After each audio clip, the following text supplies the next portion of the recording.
Thank you, members. Please welcome them as Chaplain Linda Elliott, who will say prayers this evening. Please be seated.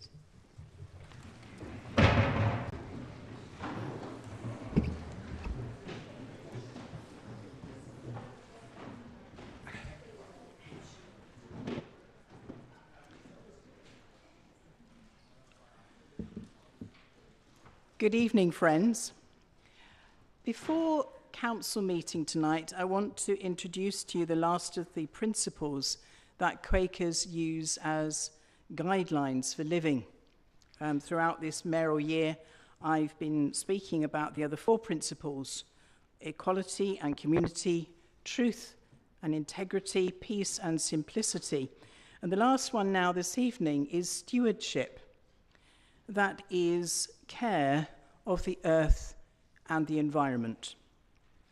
Like me, some of you may have been watching the latest of the David Attenborough programmes, Wild Isles, and listening to his commentary, we're made very aware of the legacy of loss that we're leaving to our children and our grandchildren.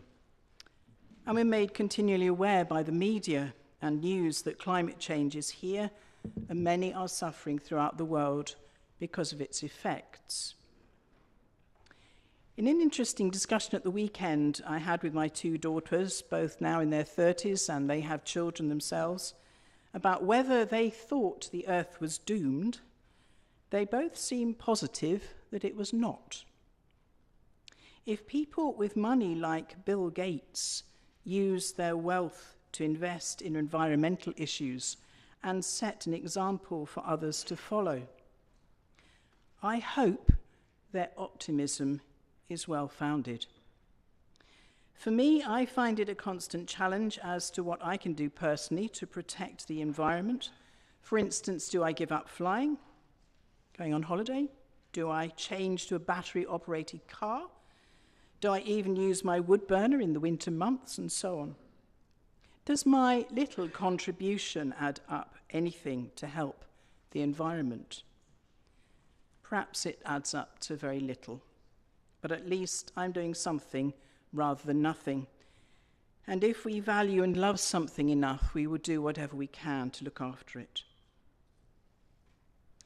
So this evening, I want us to keep some silence together. I invite you to keep silence with me as we think together about the climate emergency that our world is facing.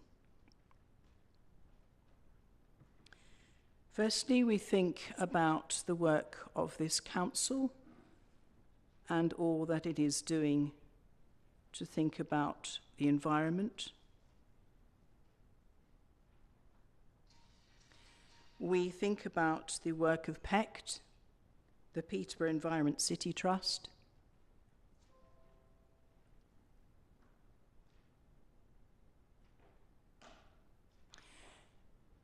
We think about what we as individuals might do.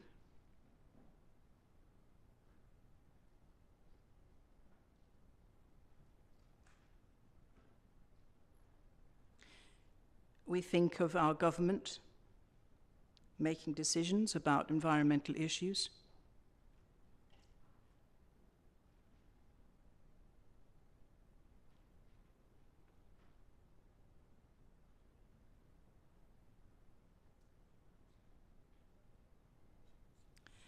And we also hold in the light, whatever you consider that light to be, all those who suffer due to climate change in our world, through flood, famine, or other life-threatening changes to lifestyle.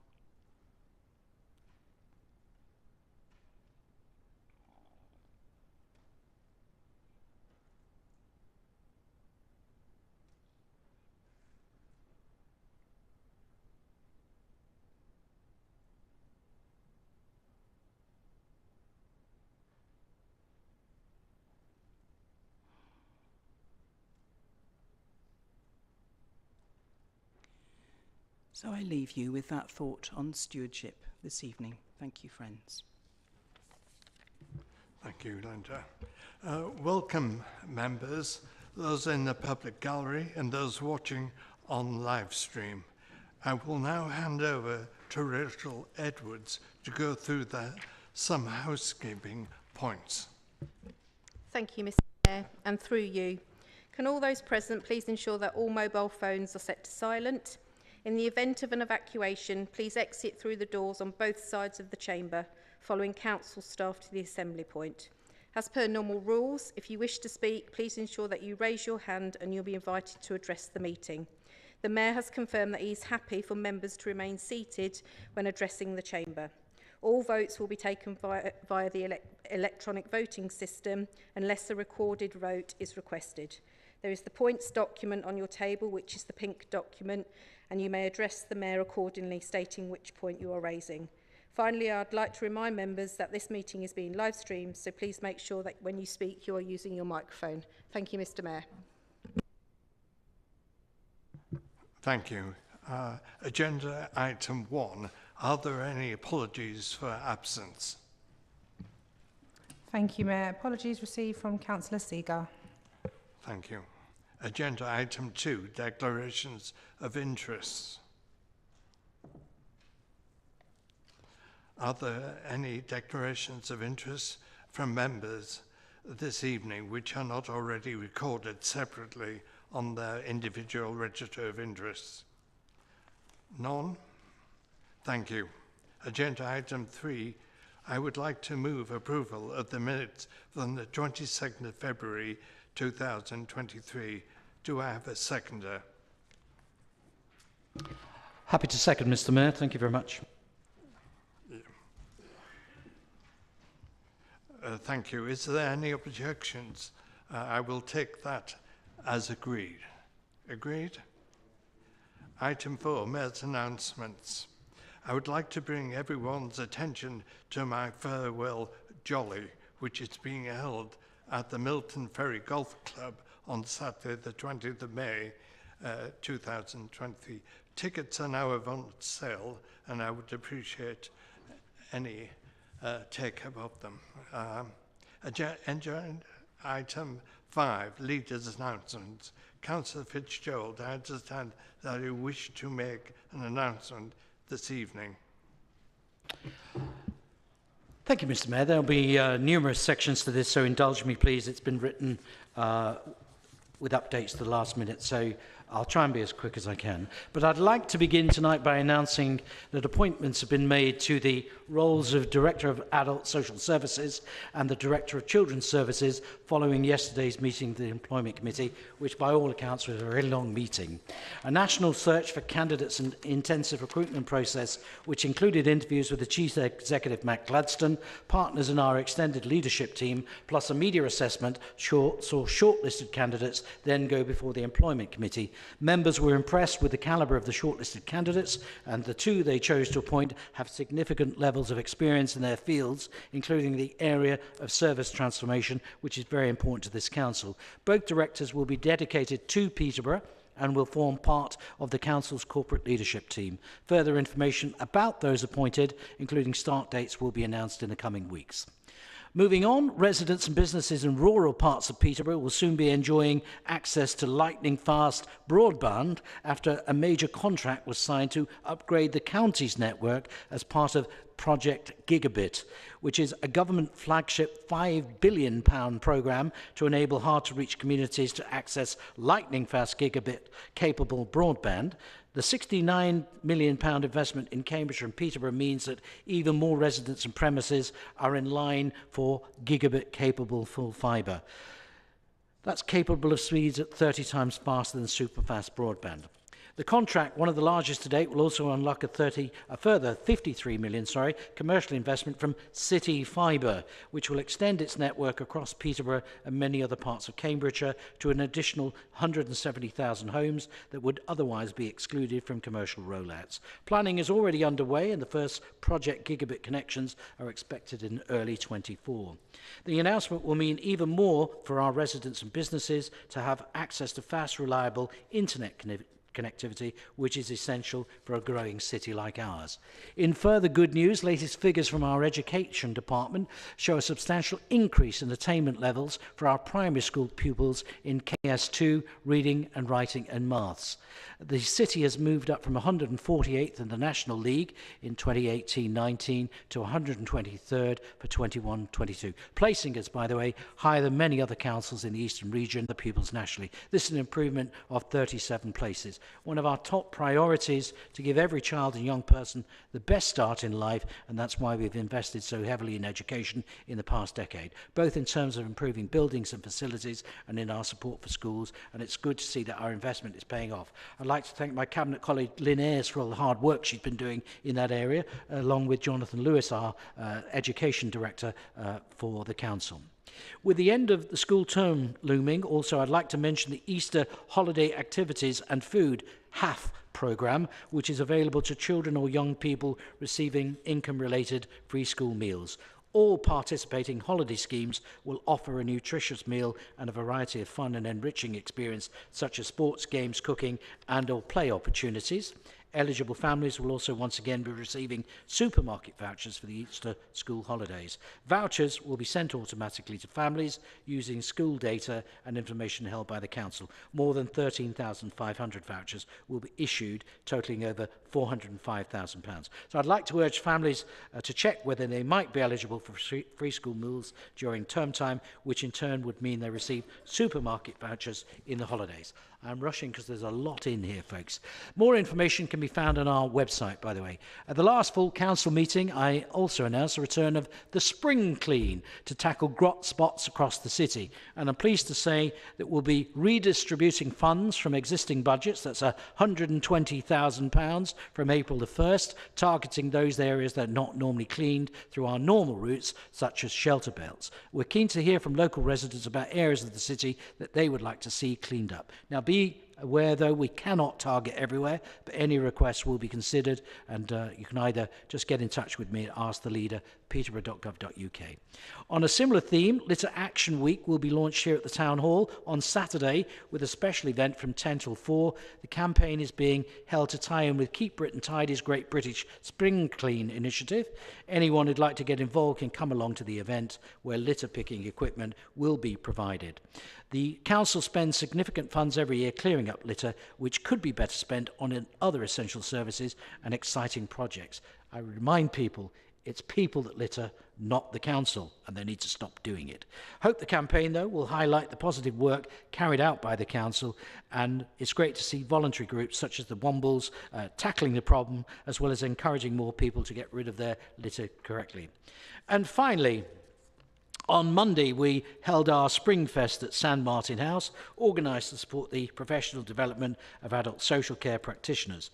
And on that note, I'd like to make members aware that the Peterborough Information Network, PIN, the council website that provides residents and families with information on organisations, services and events across Peterborough, plus lots of useful information and advice, is currently being refreshed to make it look brighter, more interesting and easier to read and find information.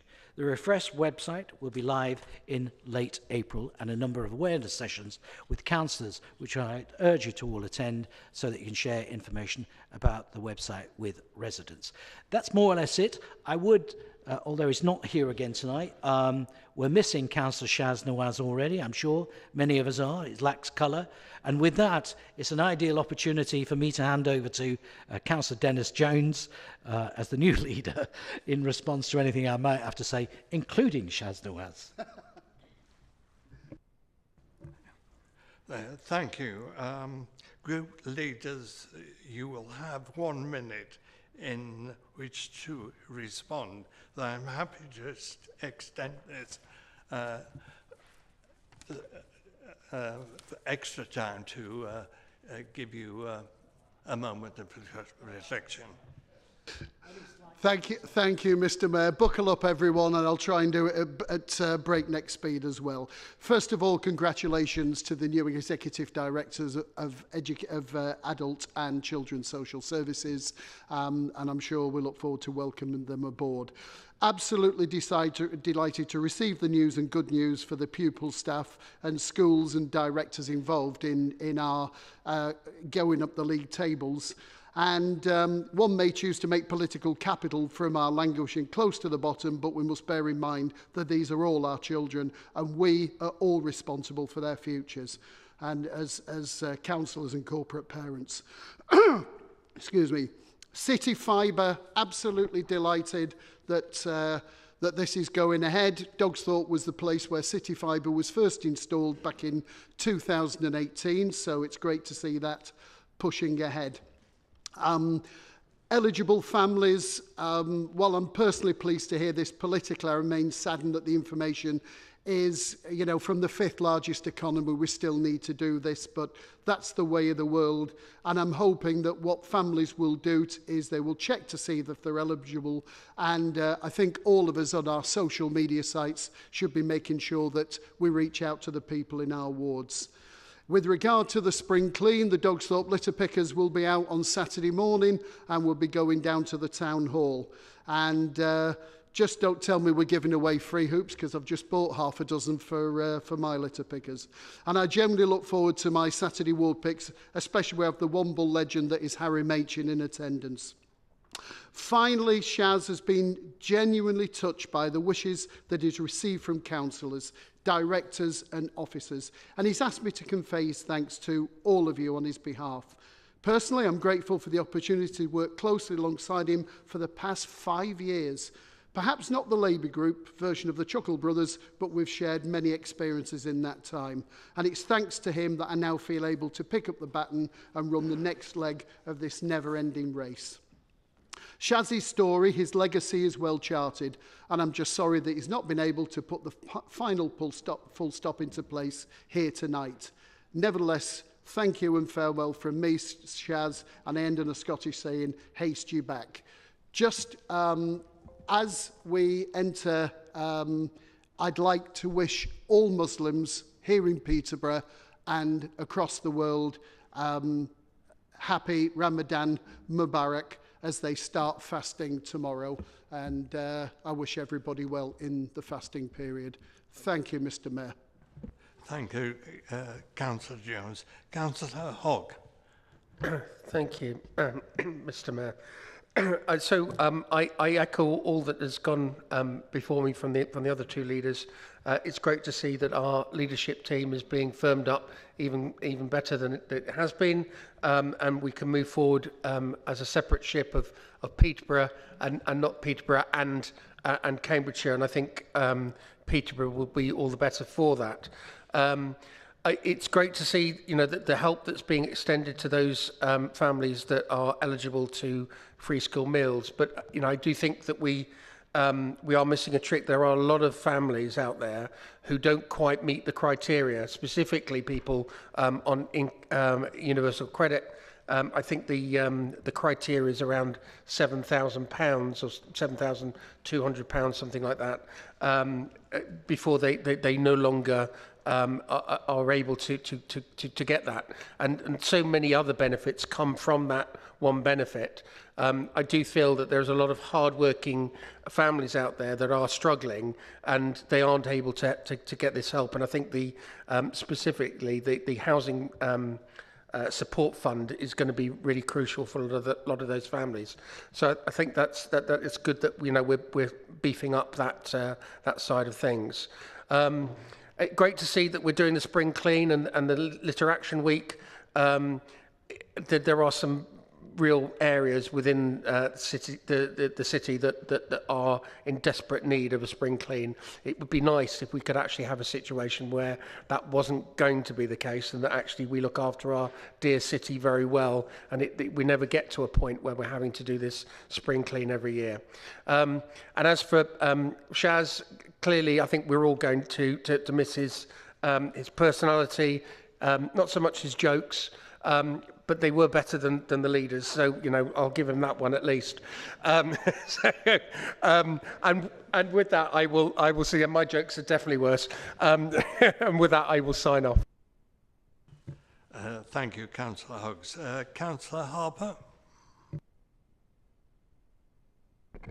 Yes, thank you, Mr Mayor.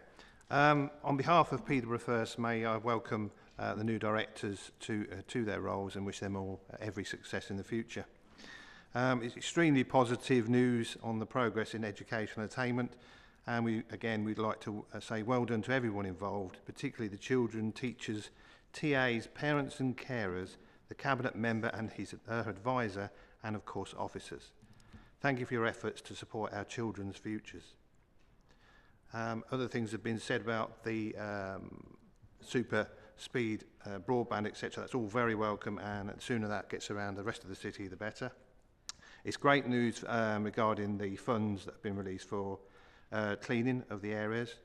It is a shame it comes to this, but of course, you know, at the end of the day, I do appreciate that most of this is caused by people and badly tied down loads, etc., which are particularly a blight on our parkway systems and the verges. So I do understand, and I understand it's not easy to get those clean, but it is something that's vital because this is the route into our city and it tells the people what our city looks like and what it thinks. Also, I hope some of that funding, if not, we can look in the future to be done regarding graffiti, because again, that is a blight on our city, and many of the routes as you come in are absolutely covered in it, and this needs a serious, not just a serious attack as in finding those responsible, but also quick teams that can get out there and get it done as soon as possible. So again, as you're driving into our city, you don't just see graffiti. Shaz, well, we'll all miss him, won't we? I mean, he's a character. His suits were a character. All I can say is we're really pleased we no longer have to wear sunglasses in the chamber. Thank you very much, Mr Mayor. Thank you, Councillor Harper. May I call upon Councillor Day? Thank you, Mr Mayor. It's great to see the improvements in education in Peterborough, as stated by the leader. But once again, I will state that the Green Party do not believe in league tables and using children as data sets. We recognise the value and hard work teachers do every day in the classroom, and we believe in a holistic education system that sets pupils up for life and not one that pits schools and pupils against each other based purely on academic testing and data sets. We are currently concerned about the cost of living crisis, so we are pleased that there is an Easter holidays activities programme available to primary and secondary children receiving free school meals, and that eligible families are receiving supermarket vouchers over the Easter holidays. We welcome the Household Support Fund, which, with the Council receiving £3.65 million to help low-income families who find themselves the most vulnerable during these difficult times. We want to thank Shaz Nawaz for supporting us as Greens throughout his leadership. We also welcome the new directors to the leadership team, and the Green Party want to wish a Ramadan Mubarak to all those fasting from tomorrow. Thank you, Mr Mayor.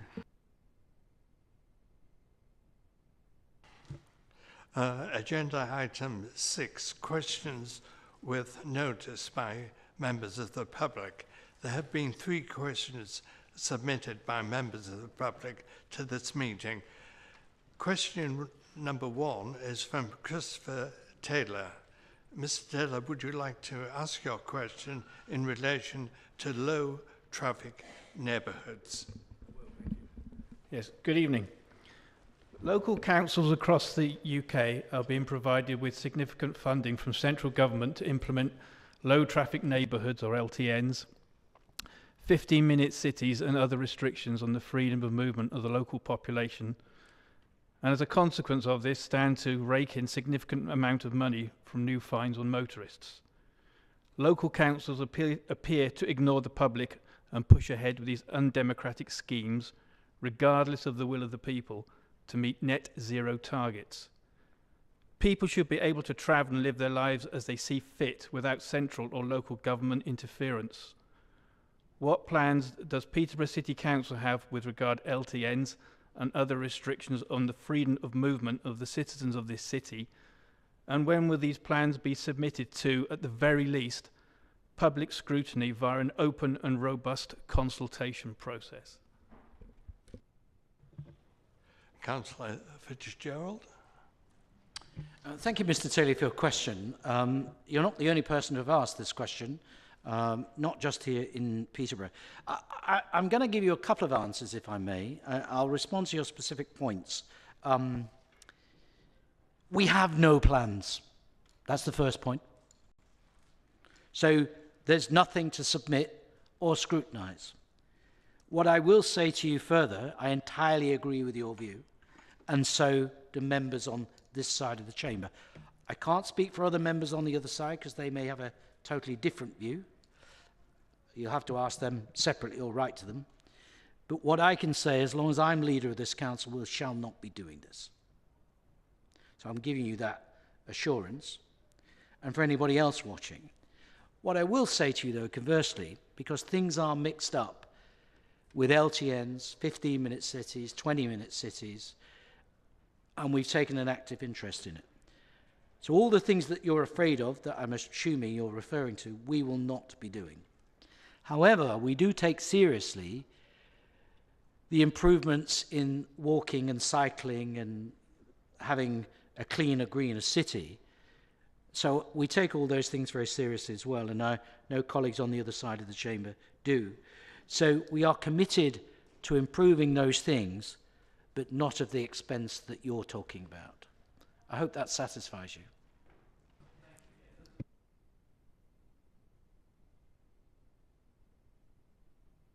And it has to be a question.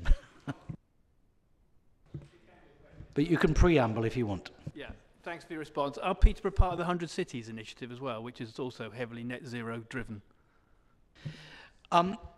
What I would say to you, I kept getting these messages about, you're on a list. And I'm going, what list? What list are we on? Where's this list? And it's only thanks to you and others that I found out that previously we signed up to something called UK 100 Cities.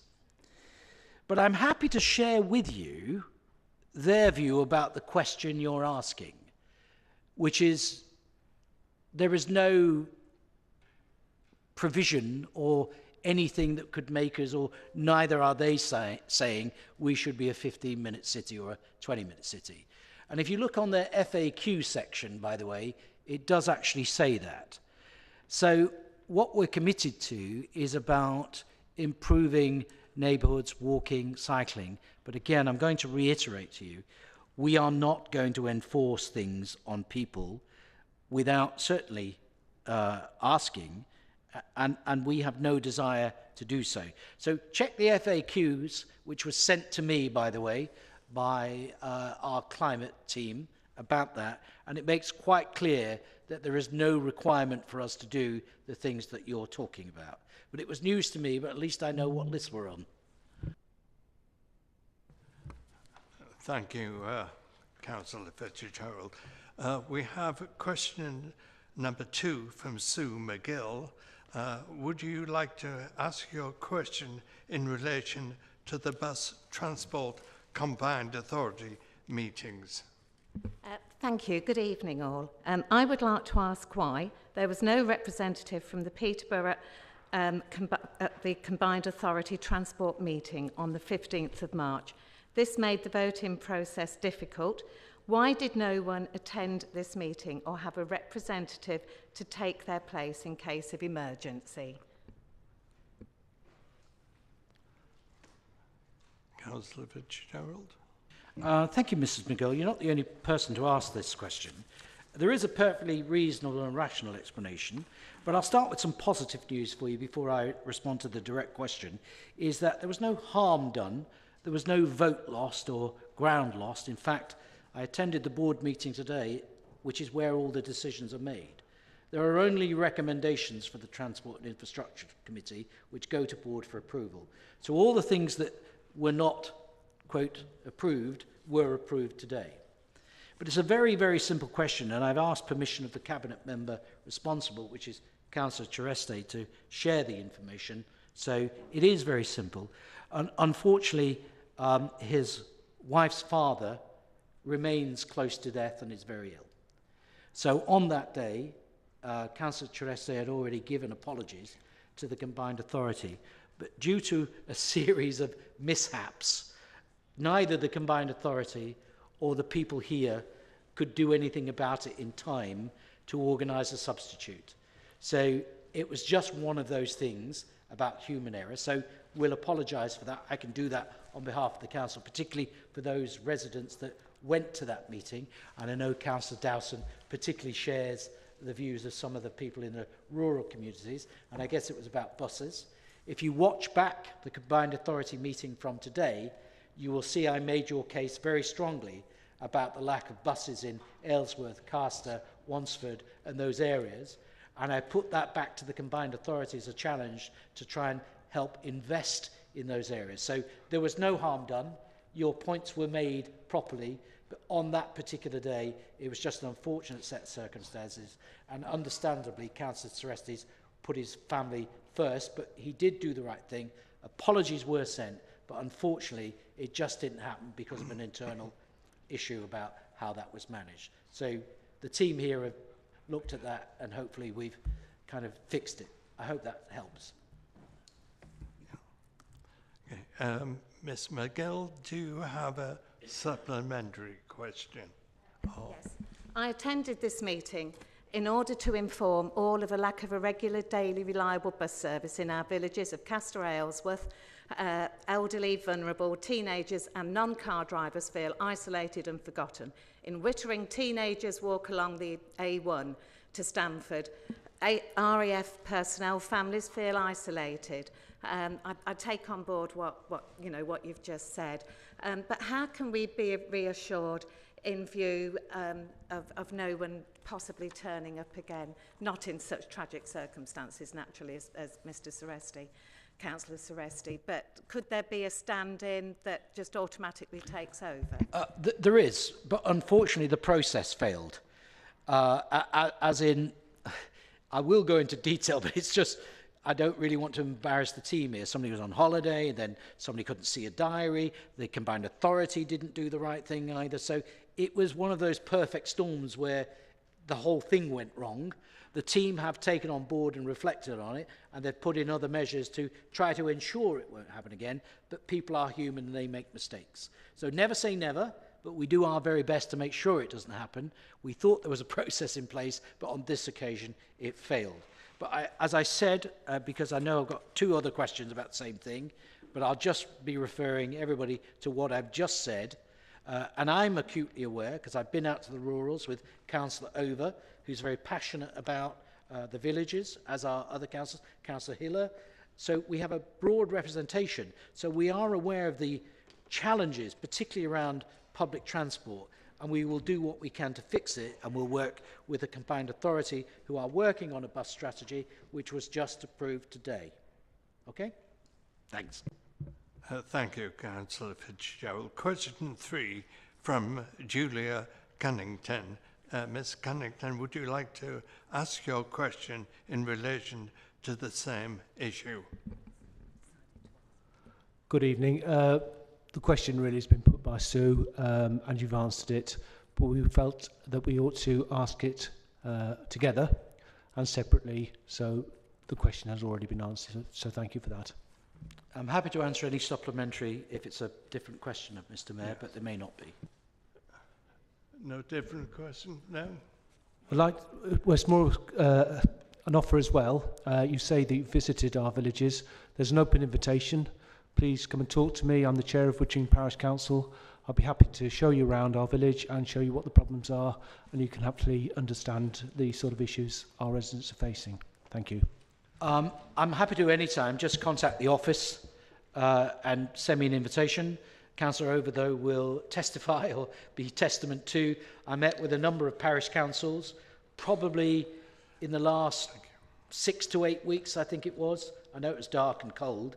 And yeah, so I'm always happy to speak to anybody, wherever they are in the city. So just ask me and we'll come. And I'll bring whatever officers we need to.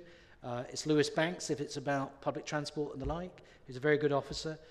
If there are any other problems, whether it's road safety or those kind of issues, because I know there are speeding issues as well. So we are aware, and we, as I say, we can only do what we can do with what we have.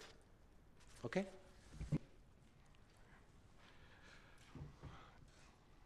Thank you, Councillor. Agenda item 7, petitions. Those presenting petitions this evening will have 1 minute to outline their request. Are there any petitions from the public? I don't think there is. Are there any petitions from members? No, I don't believe there are. Agenda A to C, questions on notice. There's been 10 questions submitted by members this evening to Cabinet members. All questions have been published on the Council web, I believe, website, and will be taken as read. Question 1 from Councillor John Fox. Councillor Steve Allen, would you like to respond to the question from Councillor John Fox in relation to the station quarters? Yes, indeed. Thank you, Mr Mayor, and thank you, Councillor Fox, for the question. We're absolutely delighted that the levelling up bid was successful, and we have secured such a significant investment into our city, which will be truly transformative. We agree with the points raised about making sure the station is accessible to all, and as such I can confirm that the Peterborough Station Quarter project will be designed with all users in mind. Part of the next phase is to carry out an access audit on the design proposals to ensure compliance with the Equality Act 2010, Access for All, with the aim of ensuring the necessary facilities are put in place. I can absolutely confirm that Disability Peterborough and other stakeholders will be engaged to discuss the proposals with the support of Network Rail's Built Environment Accessibility Panel, BEAP. Regarding the footbridge between Queensgate and the station, I can confirm that there are proposals being developed for accessibility improvements between the station and the city centre. These are not fully developed at this stage, but might, for example, include accessibility improvements towards Cowgate, Westgate, or indeed both. I can assure you that I will instruct officers to consider all options and engage with all relevant stakeholders to ensure that accessibility is improved for all. Thank you, Mr Mayor. Thank you. Councillor John Fox, do you have a supplementary question? Just a very quick one, Mr Mayor, and thank you. I'm really pleased to hear that. I mean, it's reassuring, very much so. But would you also liaise with certain councillors who are passionate about this, and you know who they are in this chamber, who are really, really passionate about the disability issues within the station court and the lack of facilities for people with limited mobility?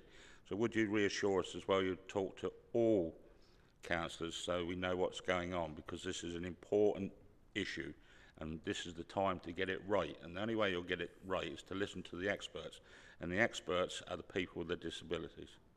They will tell you what is needed. Listen and then act, please. Thank you. Councillor Steve Allen, do you wish to respond?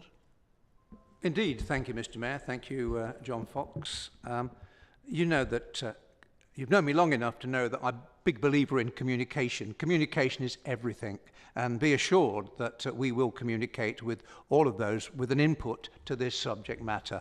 I can confirm also that our disability champion, Brian Tyler, Councillor Tyler, will be fully engaged in the conversation with regard to this. But yes, indeed, the whole of the councillor cohort will be engaged talking to us about how we make sure this works properly for all. Thank you so much. Thank you, Councillor. Question 2 from Councillor Ansar Ali. Councillor Simons, would you like to respond to the question from Councillor Ansar Ali in relation to fly tipping? Yeah, of course, Mr Mayor, thank you. Thank you for your question, Councillor Ansar Ali. It's, the blight of fly tipping and littering is not acceptable in our communities, and our officers are working tirelessly to respond to this challenge. We know that nationally and citywide this is a problem, but we acknowledge that in some areas of Peterborough it's more prevalent than others. Our approach is to focus on hot-spots locations to address this. Our strategy is centred on 3 themes: behaviour change, which includes media campaigns to highlight issues and promote correct disposal options; establishing litter pick groups to clear up neighbourhoods and help with bringing attention to issue within hotspot areas and instill a sense of community pride.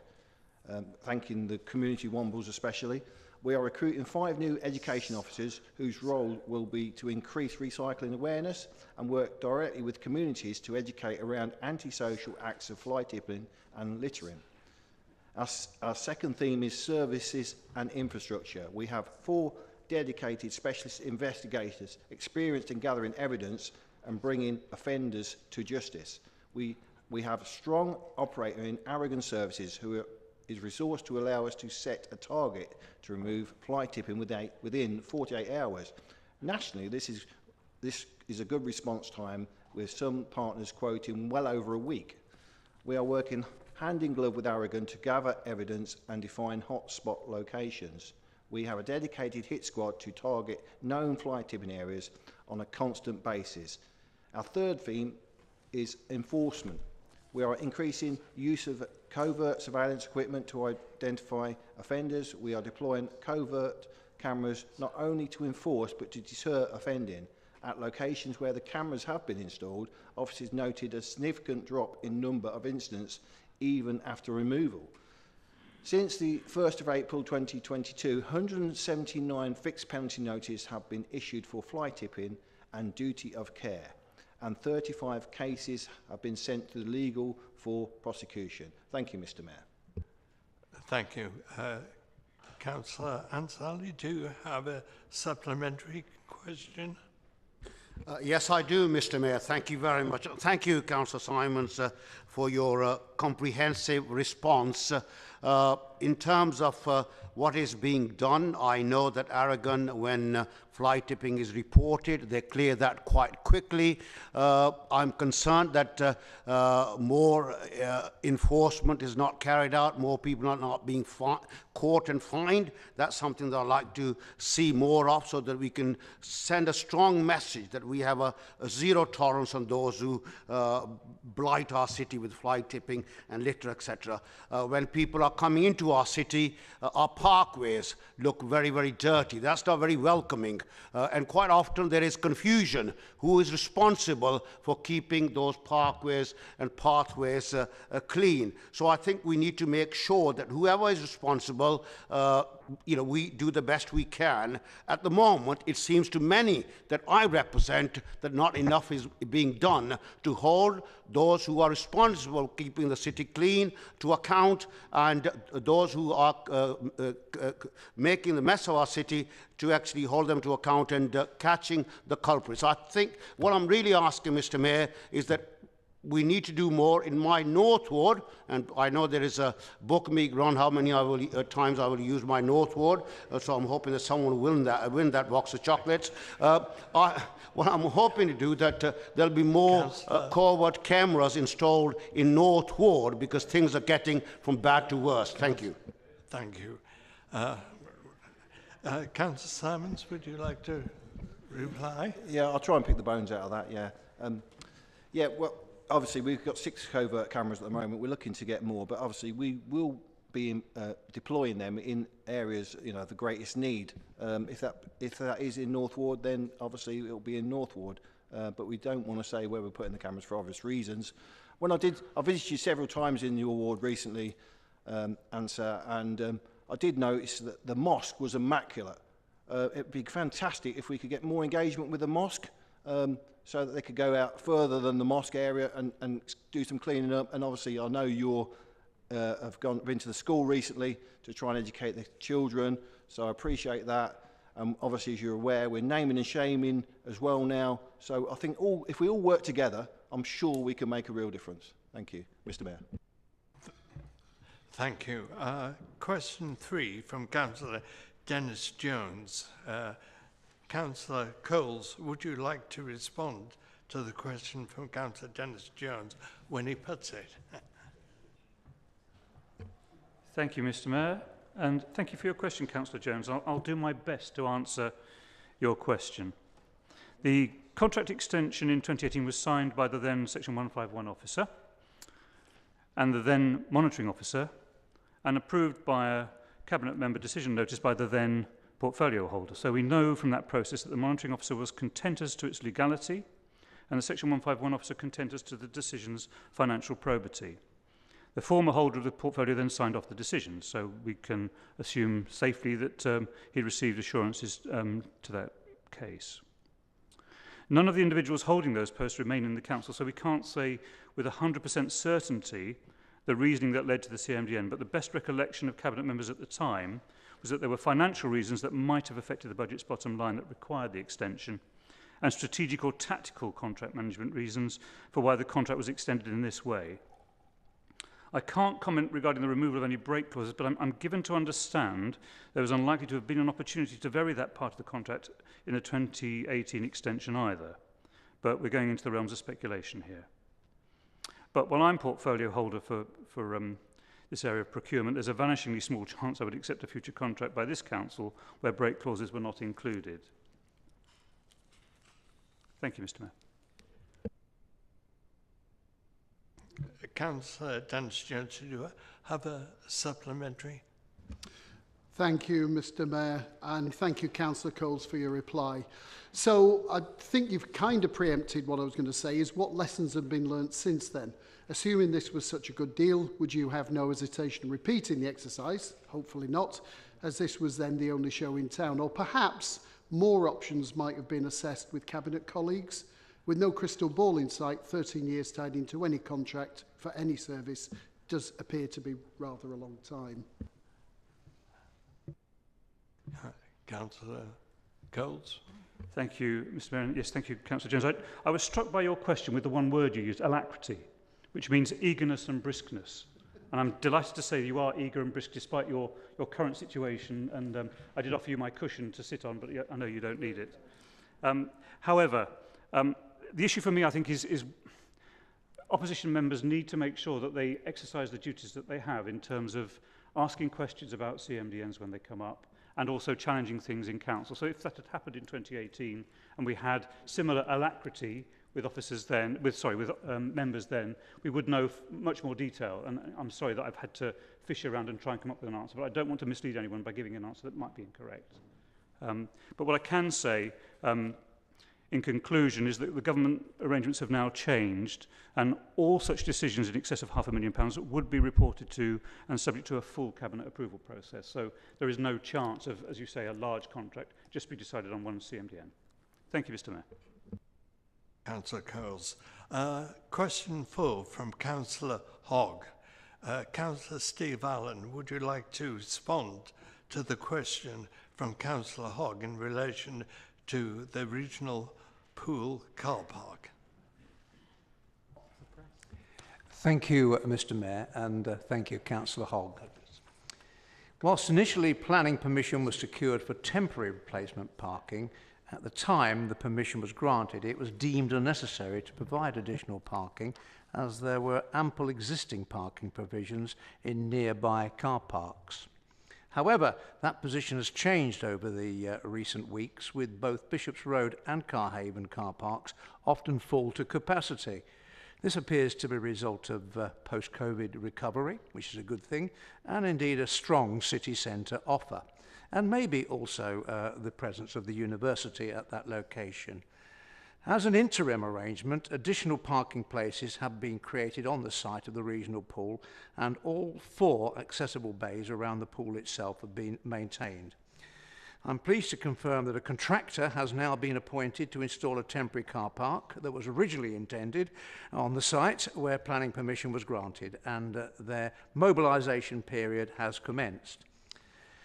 Within this construction plan for a temporary car park, there is specification for 5 accessible bays and to convert the 2 loading bays to provide circa 12 places. This is including now taking into play some of the staff places. Whilst we anticipate that this will meet demand, officers will continue to work with Peterborough Limited, who operate the facility, to identify if any further accessible provision can be provided.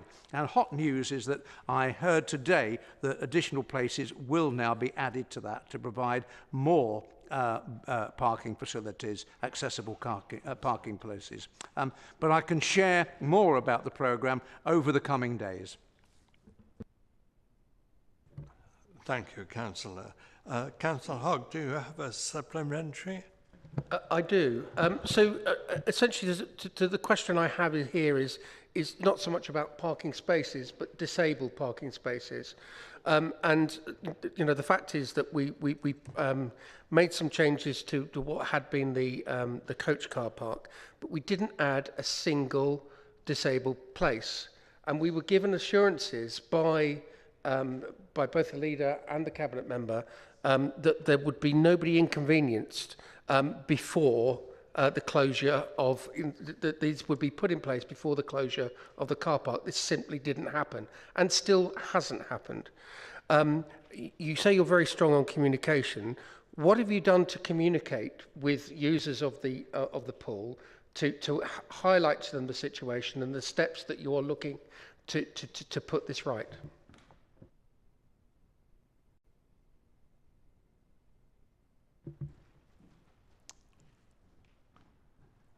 Councillor, would you like to respond? Thank you, Mr. Mayor. That was delayed action.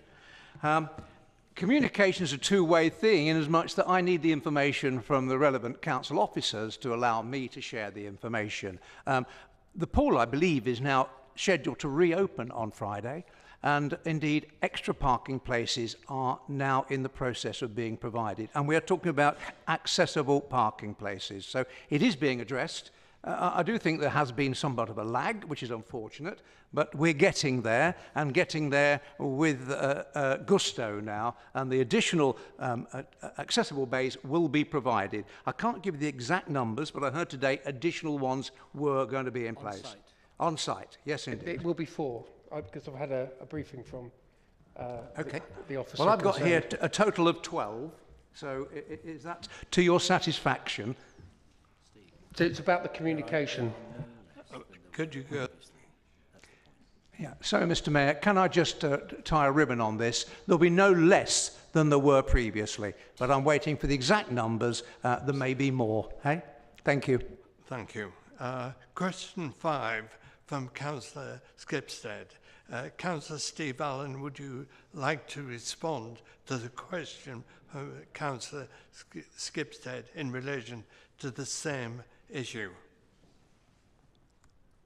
Mr. Mayor, thank you, and thank you, Councillor Skipstead. I think that I've comprehensively answered your question with the previous answer. But if you've got a supplementary, whack it at me and let's see how we do. Thank you. Councillor Skipstead. Thank you, Mr. Mayor. My question at the end was, what was the cause of the delay? Because I was, as I said in my question, was told on the 2nd of February that it was be opening in a matter of weeks. So I'm not totally clear about the delay in opening the temporary car park. And as Councillor Hogg said, we were told that nobody would be inconvenienced. Well, they have been inconvenienced. So why has it taken this long? And it hasn't started yet, as far as I can see. I know you're saying it's all in progress, but what's caused the delay? Thank you. Councillor. Thank you, Mr. Mayor. Obviously, contractual mobilisation is always relevant on these kind of things. The pool has been closed, most unfortunate, because of operational issues, but the pool, I believe, is scheduled to open this Friday or maybe Monday.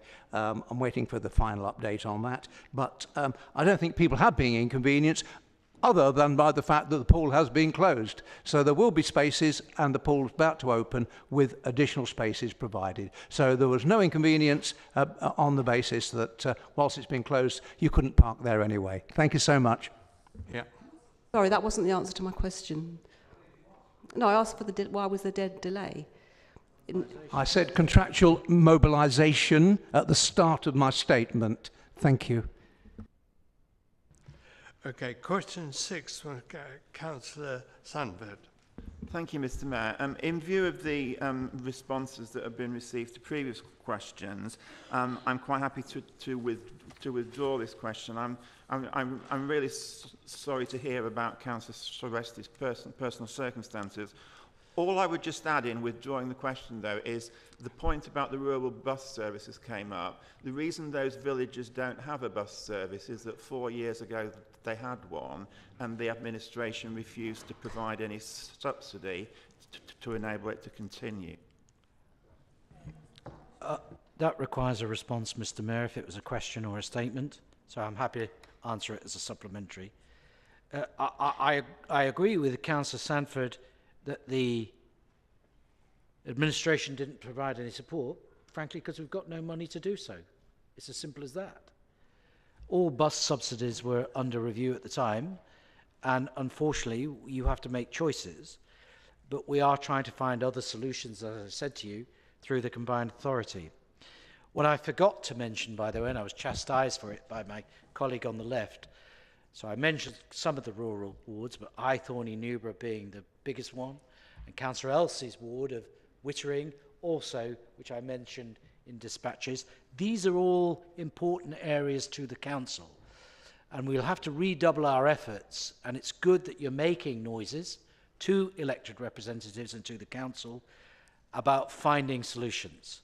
So it's very much on the radar, and I respect Councillor Sanford's passion and enthusiasm for buses. If you want to know anything about them, he'll talk to you for about 3 hours about them, and then move on to trees, because it's very important. And the fact is, I come back to the point though, we can't fund everything as a council. Supplementary?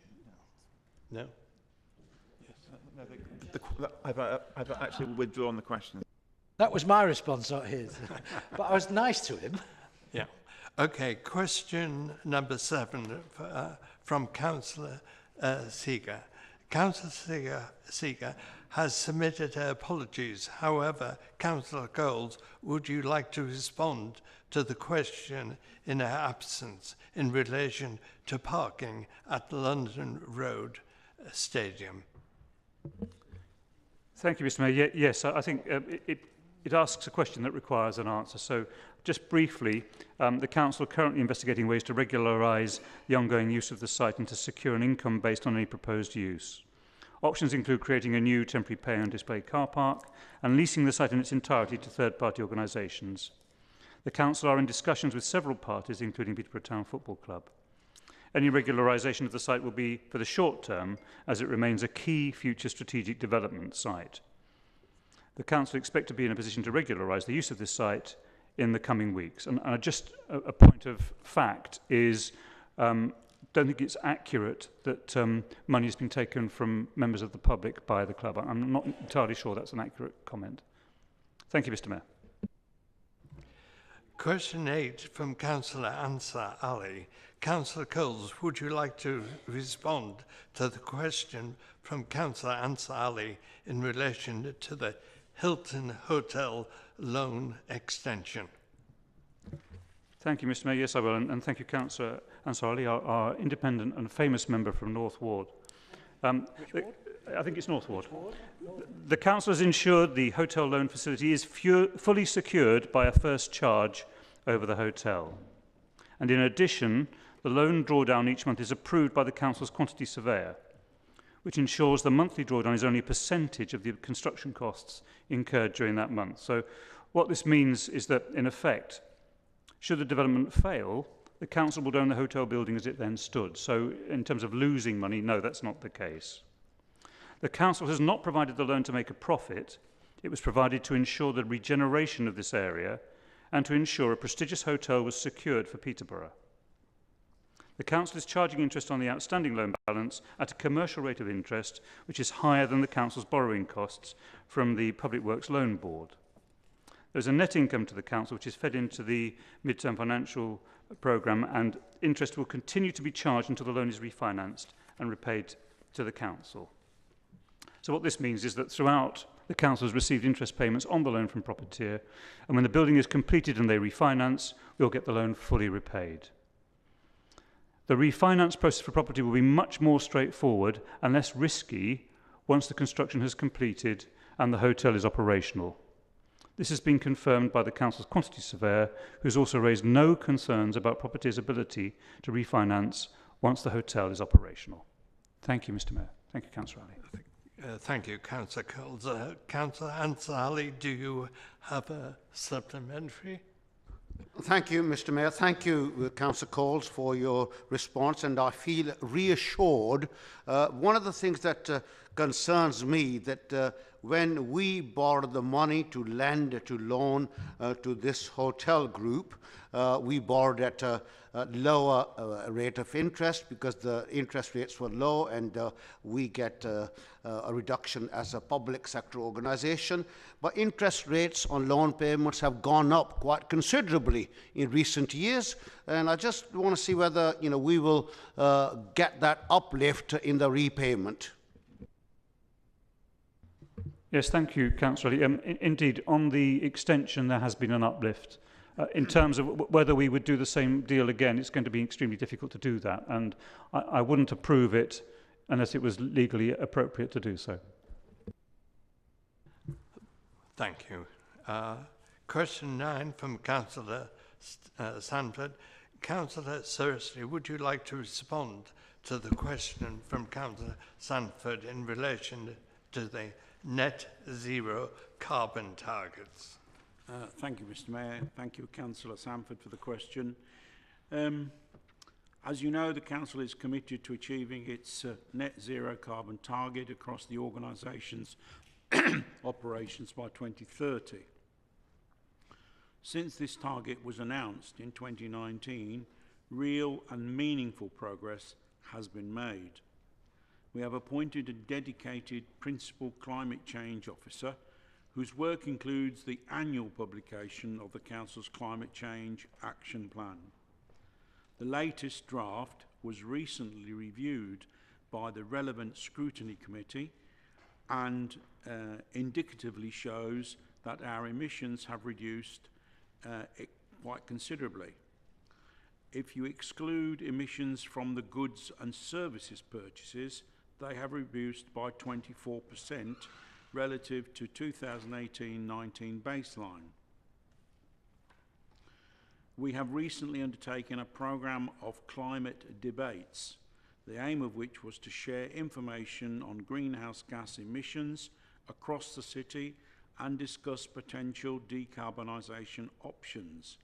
The findings will be used to develop a city-wide climate change action plan and associated targets, which we will also be consulted on before a final version is brought before Council for adoption. The Council was recently awarded a grant of £15 million by the Government to deliver the Piri project, which will deliver low carbon heat and power. We have received funding to roll out a citywide programme of carbon literacy training, which incidentally is available to all councillors also. And, I would encourage you all to sign up and complete the training. We've received over £2.5 million in funding this year to improve walking and cycling across the city, and we plan to recruit an officer to lead the development of the electric vehicle charging infrastructure. We also plan to kick off work to produce a climate change adaptation plan later on in the year. Now, no one has ever said that achieving net zero would be easy. It's something that we all need to work together on as a city and for us to be able to achieve it. That's why it's so important that our targets are reviewed on a regular basis and we are tracking our progress towards them as we speak. Thank you. Councillor Sandwood. Thank you, Mr. Mayor. Yes, Councillor Suresti focuses quite heavily on the Council's own carbon management plan, and I actually recognise that we have achieved quite a lot, but he conveniently skips over the fact that that only accounts for a tiny proportion of Peterborough's carbon emissions. Now, the resolution passed in 2019 said we want to get the whole of Peterborough to net zero carbon by 2030, but 4 years on from that, we have no plan in place in order to achieve it. And if you look at our local area energy plan, it says that the target should not be 2030 but 2040. So can you tell us what the target is for the whole of Peterborough, and when there is going to be a plan in place. Because if we don't even know what the target is, how are we going to know if we've achieved it? Thank you, Councillor. Well, as you've asked the question before, and I've answered before, is the target for the council is 2030. We assume, or we anticipate, that with a fair wind, the target for the city will be 2040. But it is both unreasonable and not sensible to expect the people of Peterborough to do as they're told. So whatever happens in the future, it's going to be with the cooperation of the people of Peterborough and with the cooperation of the businesses in Peterborough, and we can hope or aspire to being able to deliver something by 2040. Thank you, Mr. Mayor. Thank you. I'm afraid we've run out of time for questions, Councillor Hogg, so unfortunately... It's not too bad. It has kind of been answered already, so I'm not that put out, I have to say. Okay. Agenda item 8D, questions on notice. There haven't been any questions submitted by members this evening to the Combined Authority representatives, so we'll move on. Agenda item 9A, in relation to a review of the Constitution, specifically the contract rules. Councillor Stanton, would you therefore like to move the recommendations? Thank you, Mr. Mayor. You're going to be hearing quite a bit from me over the next 3 items, but I'll try and keep it as brief as possible. I think the whole of the council is aware that we need to carry out a review of the council constitution. There are parts of the constitution where one part of the constitution says one thing and another part of the constitution almost contradicts it. So we actually need to address that. This point has been looked at by the Constitution and Ethics Committee, and we were conscious of the fact that there was already a number of streams of work that were actually ongoing. There is a commitment in our improvement plan that we will carry out a review of the governance of the council. There was a review of scrutiny procedures that had already been commissioned. The Constitution Committee was looking at whether there would be any merit in switching from a leader and cabinet system to a hybrid system. And there was also a review of actual officer governance structures. So it seemed to us that it made a lot of sense to draw all these streams into one. So if you look back at the report that went to Constitution Committee, it sets out a timetable so we can review all the structures of the council, and then when we've reached conclusions we can translate those into changes to the council constitution. And I'm sure members will be thinking, well, are we going to have a say? Well, it's going to be a process in June where there'll be a series of workshops where all councillors will have an opportunity to put their views forward. But in actual fact, the point at issue that we're actually coming to full council for is not the review, because the Constitution Committee has the power to commission that. What we're coming to council for is the recommendation on page 21, which is in respect of the contract rules. Now, you're probably aware that one of the things that's happened is the council's procurement processes were carried out by an external organisation. They've now been brought in-house, so it gives us a lot more control over them. But it does mean that certain changes will be needed to the council's contract rules. So we're actually asking authorisation from the council to give the power to the director in order to make any changes to the contract rules as a result of changes in procurement procedures. So I'm asking Council if you're prepared to give your authorisation for that. Yeah, Councillor Jamil, will you second the recommendations and either speak now or reserve your right to speak later in the debate? Thank you, Mr. Mayor. I second the proposal by Councillor Sanford and reserve my right. Okay, thank you. Can I call upon any other speakers, or is it that agreed? Agreed. Yes? Agreed.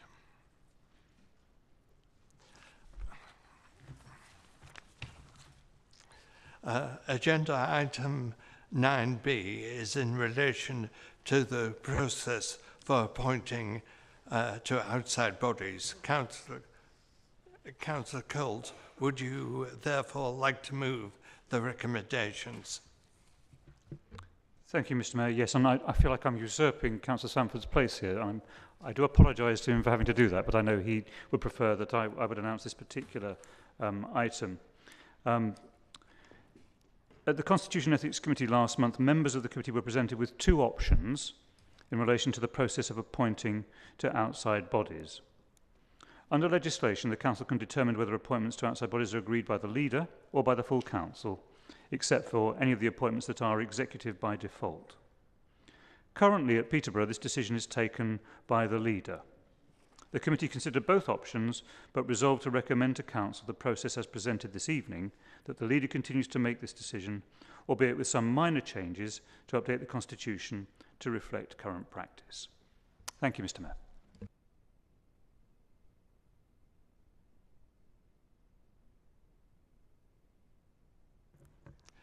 Secretary, will you second the recommendations and either speak on now or reserve your right to speak in the later debate? Happy to second, and I reserve my right to speak. Thank you. Yes. Councillor Hogg, I understand that you wish to move a procedural motion understanding order 20.1 to refer something to an appropriate body or individual. If so, would you please like to do so now? Indeed, Mr. Mayor, and thank you for your indulgence. Essentially, what we have here is we have something that's coming to full council, and regardless of how it is voted on, if it is approved, then nothing changes. If it is declined, rejected by full council, nothing changes. So we have this bizarre situation where something has come to us where full council are supposed to have the overriding decision-making situation, and effectively we're not able to do so because we're not able to vote and make either a change or decide whether or not a change is needed or whether or not to go with the status quo. So therefore I'm moving this motion to basically take it back to the Constitution and Ethics Committee in order for them to present something that we can actually vote on that does either makes a change or does not make a change, because otherwise we've got this bizarre situation, and I don't think many people can see that really works for full council. Thank you. Thank you. Councillor Sanford, would you second the procedural motion and either speak now or reserve your rights to speak later in the debate? Yes, I think I'd like to second it, and I think I will speak immediately rather than reserving my rights. This has been a long-running issue about who should make the final decision on those appointments to outside organisations which are disputed. Up to a few years ago, it always used to be full council, but then at some point it was changed back to give that power to the council leader. These disputed appointments don't often happen, or that often. They can sometimes be resolved by discussion between group leaders, but sometimes it needs a decision, and some of us are strongly of the opinion that that decision should be made at the annual council. Now, we had a debate on it at the Constitutional Committee. 4 people voted to have the decision made by the leader. 3 people wanted it made by full council. So that then went to the recommendation to full council. The Liberal Democrat group wanted to put an amendment forward to enable full council to make the decisions, but we were told that such an amendment could not be made to the proposal that had been put forward. So as Councillor Hogg was saying, that leaves us in the crazy situation that if you vote in favour of this, you get one thing. If you vote against it, you get the same thing. Now, this sounds really trivial, but it's actually a fairly fundamental point that our Constitution has a fundamental principle in it. The principle is that full council is the body that can decide what changes need to be made to the council constitution. So what Councillor Hogg, in putting this procedural motion forward, is actually saying, and what I would like to strongly support, is we need to send this back to the committee, and the committee needs to resubmit it to full council in a form where full council can make a choice,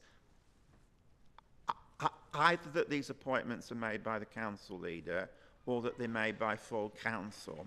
So, you know, it's a fairly fundamental point. This is a fundamental principle that's always been part of our Constitution. Committees talk about things. They put things forward to the meeting of full council, but it's full council that needs to have the final say of what goes into our Constitution. Thank you.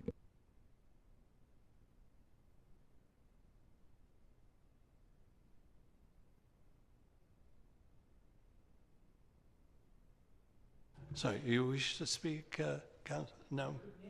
You good? Oh, sorry. Yep. Okay. Councillor Hogg, would you care to sum up? Oh. Before Councillor Hogg sums up. Okay, Councillor Jamil. Mr. Mayor, Councillor Sanford is right. We've spent many an hour at Constitutional Committee reviewing, and we come up with this situation where there's stablemate.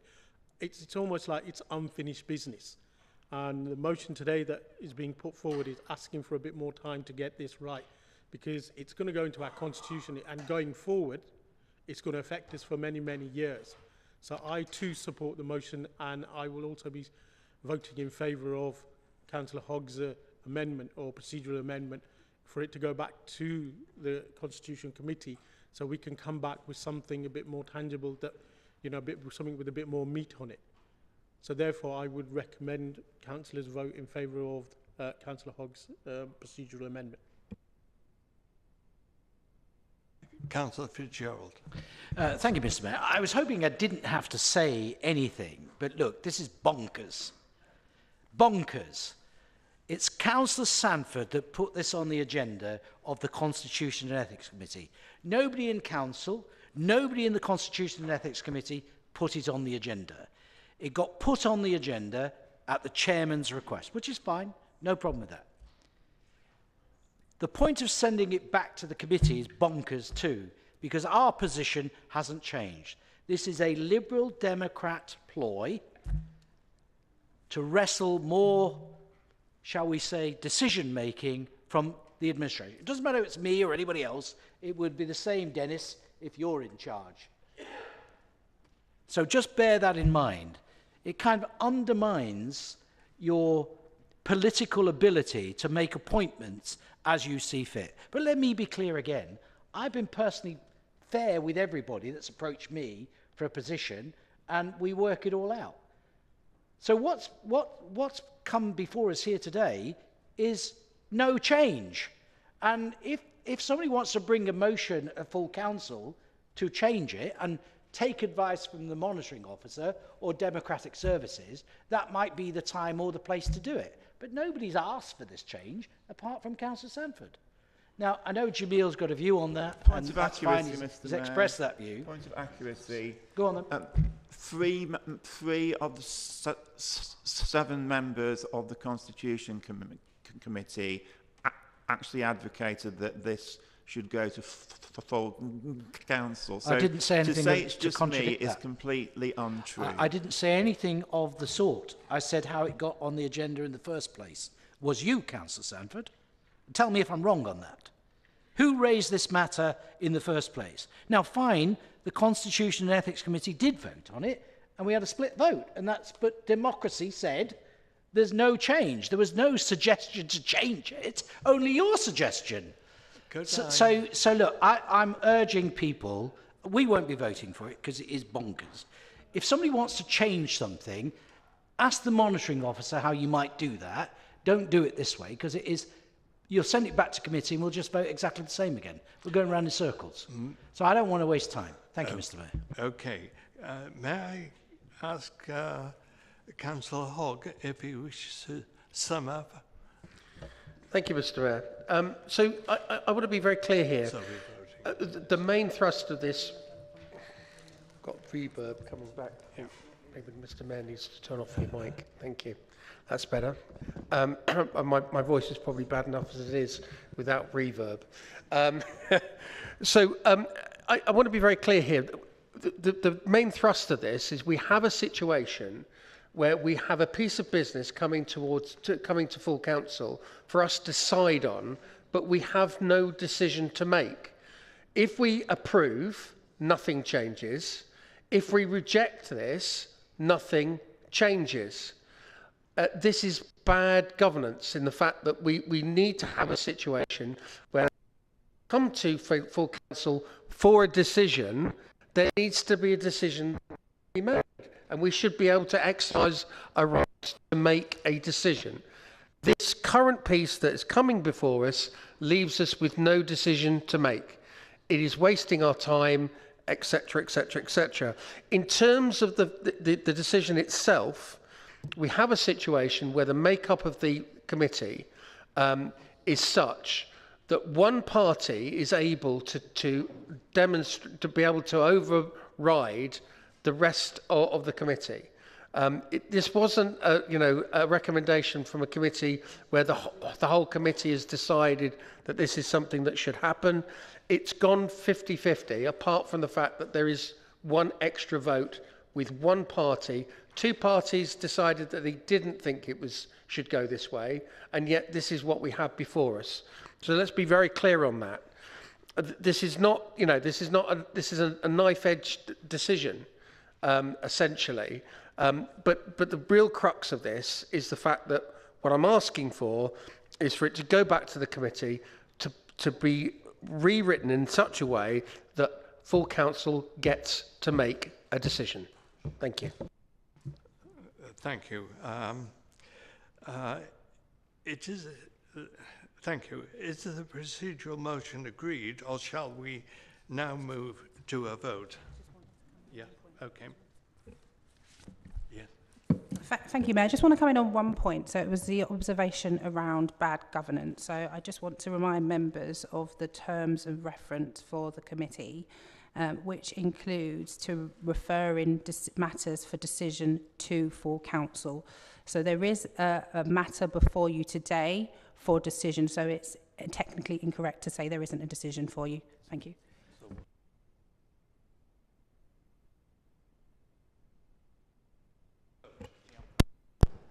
Thank you, Mr. Mayor. We are now voting on the procedural motion moved by Councillor Hogg to refer the recommendation back to the Constitution and Ethics Committee. So all those in favour, it's your green button. All those against, it's red. And to abstain, it's yellow. Is the vote open, Jane? Yep, vote's open, please. If there's a problem, can you raise your hand and don't press any buttons, and we'll come out to you. Thanks.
so.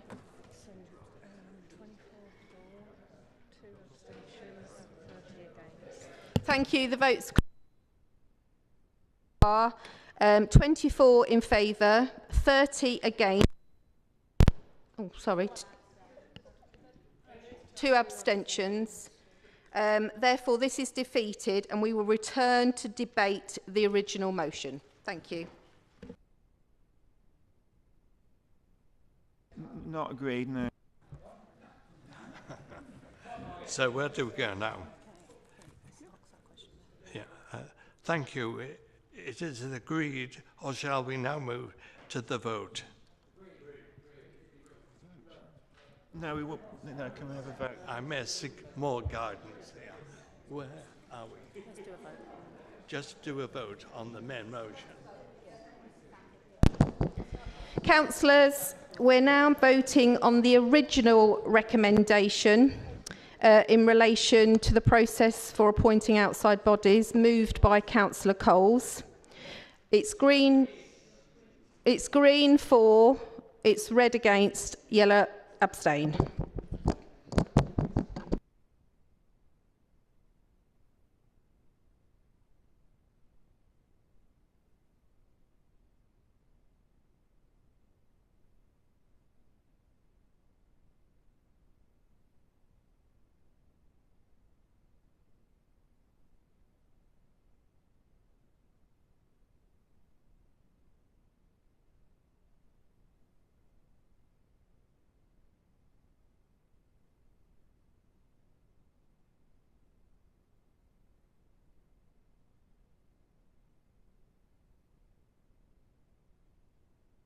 Thank you, councillors. The result is 33 in favour. There were 21 against, 2 abstentions. Therefore, this is agreed. Thank you. Thank you. Yeah. Yeah. Okay. Agenda item 9C is in relation to the civic protocol. Councillor Stanford, would you therefore like to move the recommendations? Thank you, Mr. Mayor. I am going to move these recommendations. Before I do that, though, I do want to take exception to some comments that Councillor Fitzgerald has made, in that he used the word bonkers to refer to my conduct as chair of the Constitution Committee. I just want to... Point of information, Mr. Mayor. That's not entirely accurate. I was talking about the decision, not about the chair's conduct. I was referring to the decision to do Councillor the... Fitzgerald. There you go. Thank you. I think I'm in charge of this I finished, meeting, Mr. Mayor. not you. Right. It's very kind of you. Hopefully. Thank you, Mr. Mayor. I'm grateful to Councillor Fitzgerald for his clarification. All I can say really is that what is bonkers is what happened at the meeting of the Constitution Committee last July, when the 4 Conservative members walked out of the meeting and made the meeting inquirate. So that is bonkers, and that is what my opinion is. Move on so, to but I would like to move from that controversial point onto something which I hope won't be as controversial. I wish to move the recommendations of the Constitution Committee in respect to changes to the civic protocol. The main changes that are proposed are in respect of recommendations put forward about what clothing and what civic insignia that the mayor and his party or her party should wear at the various civic occasions. There's also a small change to the protocol in respect of the appointment of the treasurer for the mayors and charities. Now, I think it's fair to say that the committee has debated the civic protocol on no less than 4 occasions over a 12-month period, and I think it's also fair to say that on the committee, there are a number of contrasting views. Now, what is put forward in this report does not reflect entirely my own personal view, but what actually happened was we actually asked our sort of officers to actually go through all the different occasions that the mayor may have to attend, and to give their opinion on what it would be appropriate, what insignia, what clothing it would be appropriate for the mayor to have. Now, I've always had the opinion, and I've expressed this on a number of occasions, that if you choose somebody as the mayor, which is a really important position, you should give them some degree of discretion, but they must always be conscious of the advice that's in the protocol, and most importantly, as I say, we've got a series of professional officers who support the mail team. We should always approach them and actually take advice on it. So I think that the post of mayor is really important. There is really great potential for us to reach out to all the different groups in Peterborough and bring them all together and to try and make Peterborough an even better place. Now, we're sort of all aware that there are a number of challenges that people in Peterborough are facing. We've got an energy crisis, we've got a food crisis, and we've got a wider cost of living crisis. So, as a council, these are the actual issues that the people of Peterborough would expect us to be focusing on. We should not be focusing on lots of debates about what the mayor should wear or what the mayor should not wear. So I think we do need to bring this issue to a conclusion.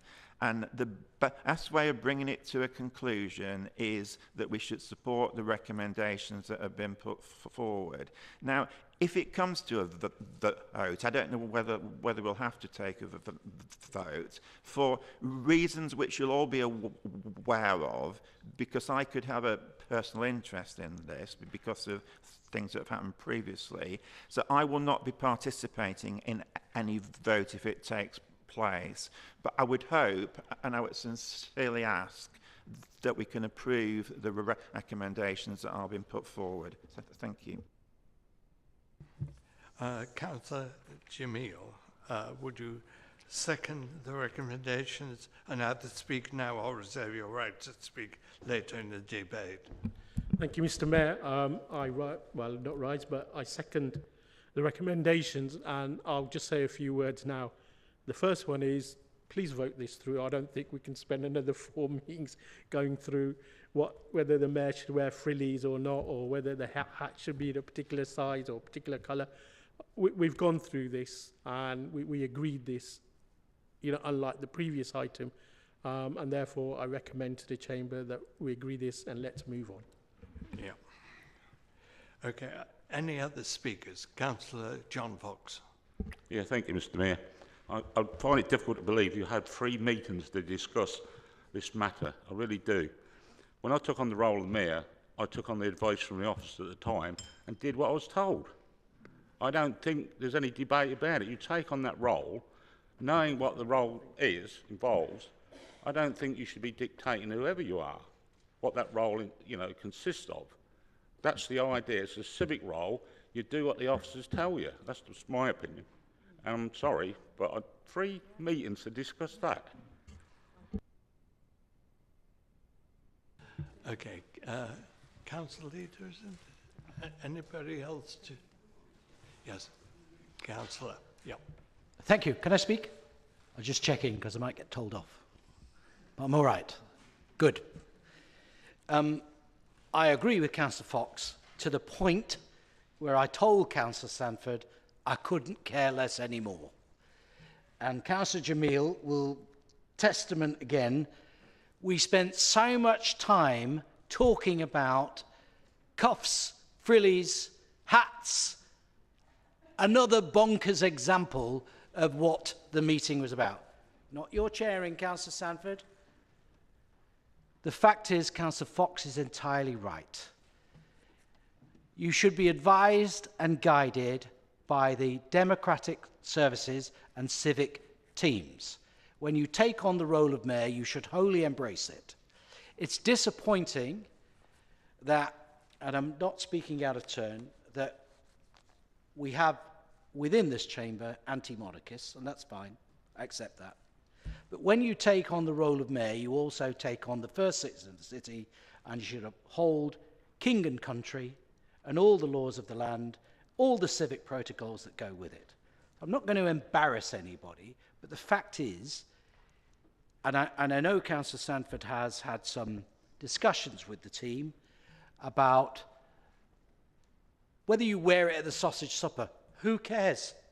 Whether you wear it at the King's coronation day, well, probably we all care, or the vast majority.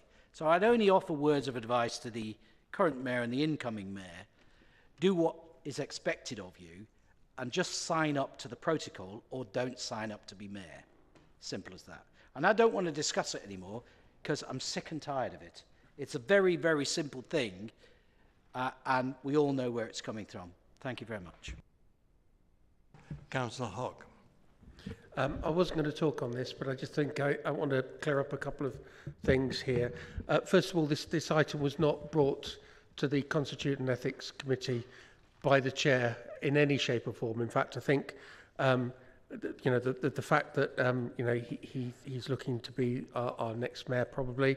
I think it's been a long time since certainly Nick has been told how to dress and what to dress. Probably back in the days when short trousers were in vogue at school.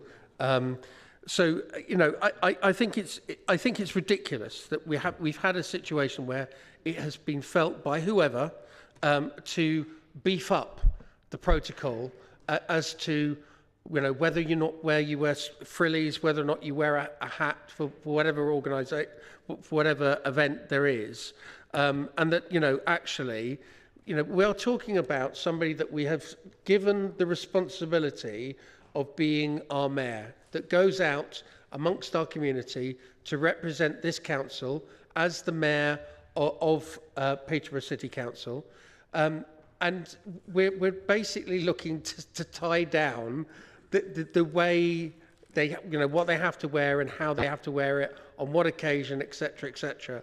And I think it's absolutely ridiculous. It says in this day and age, with all the problems that we're facing as a council, that we're wasting council time on such a subject. Hopefully, you know, we should be in a position where when we decide who our mayor is, we can trust them to do the right thing. And that, well, I certainly can say that as far as our next mayor coming in, I can trust him to do the right thing, and that I'm sure that he will take the advice from the civic team, who are, you know, well versed in what needs to be done, in which way it needs to be done, that he's able to take the guidance from them and make an adult decision as to what he's going to do. I don't think that I have absolutely 100% full confidence in Nick going forward to dispatch the job of mayor in the correct way. That's all I'm going to say on the subject, and I'm going to be abstaining on this because I think it's ridiculous that we are looking to make these changes. Thank you. Any other speakers? No. Yeah, Councillor Cole. Sorry. Thank you, Mr. Mayor. And I'm the last person who wants to speak on this matter. We've gone through it so often. I just want to address the accuracy here. It's officers that asked for us to have this put on the Constitution and Ethics Committee for discussion because of the issues that they had with persuading the incumbent mayor to follow the protocols that were there at the time. And if we're going to have a uniform, and perhaps I'm one of the few that has lived a life in a uniform, so I know what it's like, not the only one, of course, that you want to provide our city with what they want, which is a mayor. And a mayor has a certain garb to wear.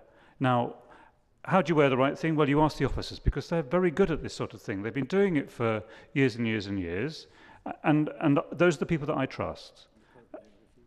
And I'm afraid the incumbent was not as comfortable with that because of particular views about what he wished to wear. And I think there are times when you have to put your own personality aside and fulfill the role, just as I didn't particularly enjoy wearing a big hat when I was a policeman, but it was what you wore and it was your uniform, and that showed that you were on duty. So I have a different view about what one should do. At the end of the day, what one does is to do what the officers tell you, because you are fulfilling a role that's bigger than yourself. You are the first citizen of this city. You're involved in all sorts of things where people who have you coming to their events want to see someone who is the mayor, and they have a certain expectation. So I really don't want to go on any further, but we need to accept when you're the mayor, you have a responsibility to sign up to the protocol.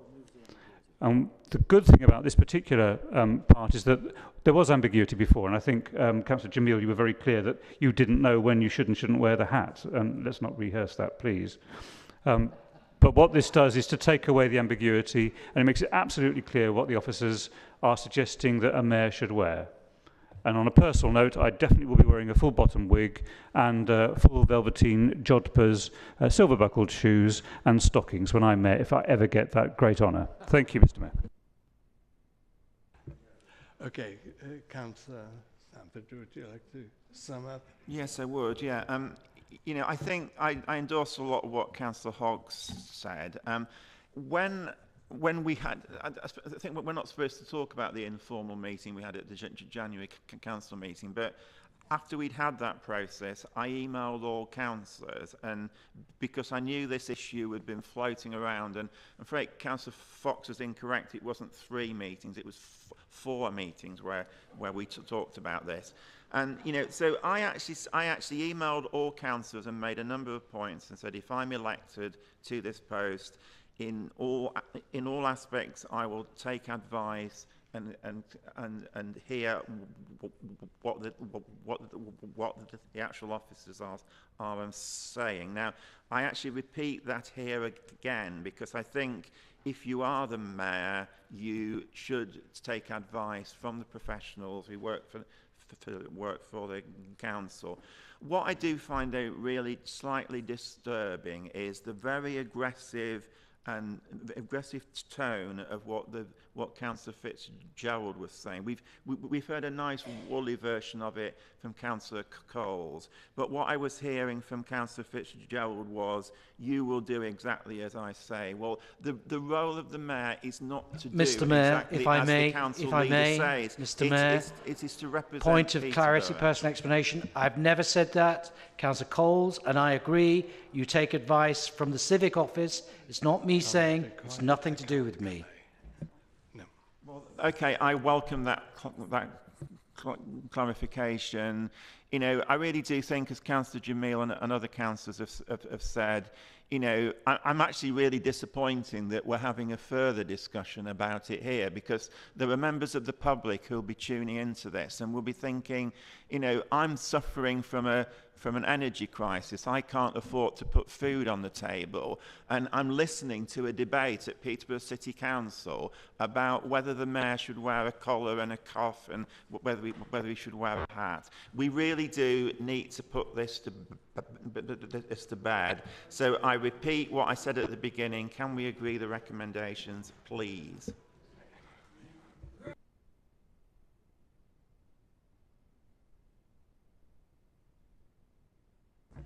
Yeah, I've kept quiet throughout this period, and I feel very strongly about my principles as a Republican. And I hope people in the future who are Republicans will not be denied the chance of being the first citizen because you've got some ancient procedures. Progress for me is the House of Commons. They progress. They don't wear the outfits again. Even Charles III is thinking about modernisation to a certain extent. So I accept that the majority of the Peterboroughians are disappointed that one's not wearing a cocked hat, but I feel that progress will be made in the future, and you will not state that that person cannot be first citizen because he won't wear a bloody cocked hat. And I'll conclude with conclude that.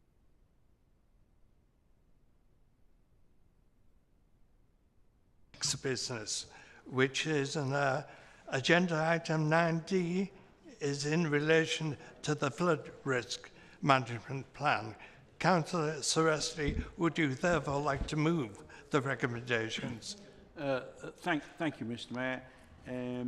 I recommend to Council to approve the updated Peterborough flood risk management strategy, please. Thank you very much.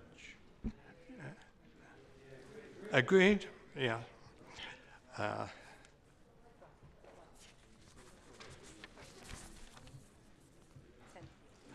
Agenda item 10 is in relation to the records of the executive decisions detailed in pages 199 to 202 on your agenda pack. The leader will introduce this item and any questions will be answered by the leader unless he refers them to another member. I would remind councillors that they should ask questions on the decisions in the reports. All questions should be relevant to the decisions itself. Should I feel that any preamble is unreasonably long, I will instruct councillors to ask their questions immediately. Can members please note that once I have moved on, questions will not be accepted from the previous pages. Councillor Fitzgerald, would you please introduce the items? Thank you, Mr. Mayor. I feel slightly underdressed to take this section of the agenda tonight. However, I'll take your lead, and it's as before you, and I will refer to either myself or to the relevant cabinet member. Thank you. Page in turn, and could members please refer to the title of or reference number of the decision when asking a question. Pages 199, pages 200, pages 201. Yeah. Yeah.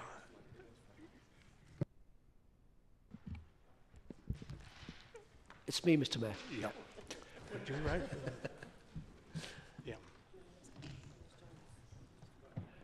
Thank you. Yeah. Thank you. Okay. Page 200, at paragraph 1, we are approving the extension of the expiry date of the 15 million loan. My questions are, what is the purpose and reasoning for approving the extension of the expiry date?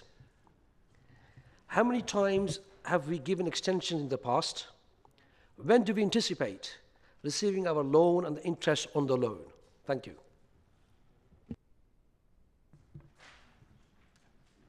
Councillor Coles will take that, Mr. Mayor. Yeah. Thank you, Councillor. But I think I've answered quite a bit of those in my question. But I think particularly you ask about when we're going to get the money back, in effect. And we're probably anywhere between July and December. We would expect probably around about July. Yeah.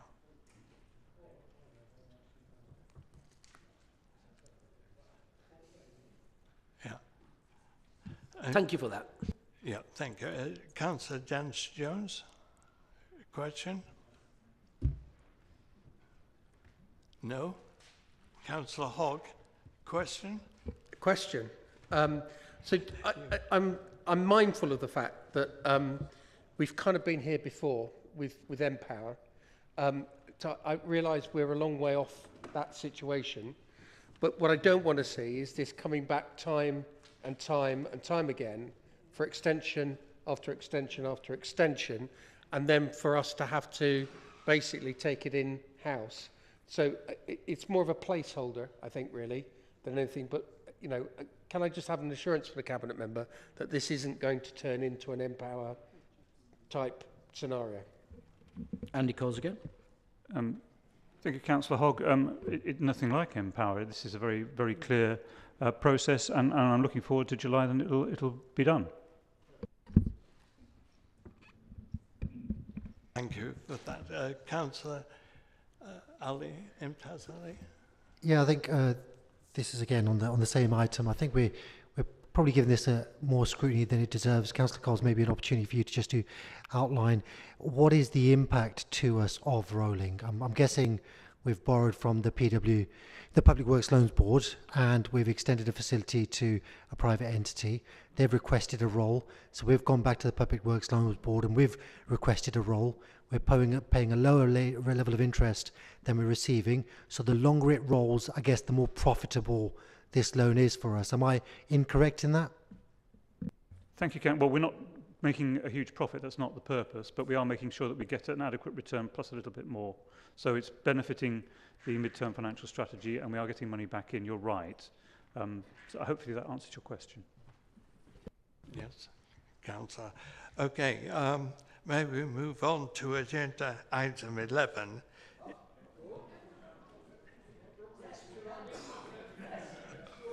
What do we...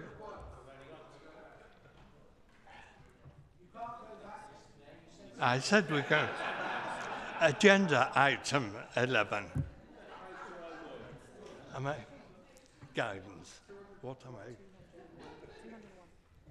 I? Oh, sorry, 201. I thought we completed that agenda. And 202. Councillor Ogg. So 201.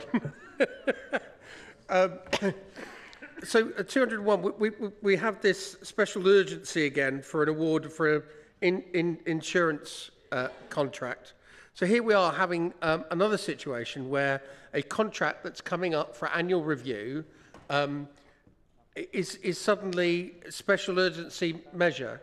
Can we get a calendar? Can we put into the calendar that this thing's coming up and that we don't have a special urgency, that we actually get it planned in and then it can go to scrutiny if need be?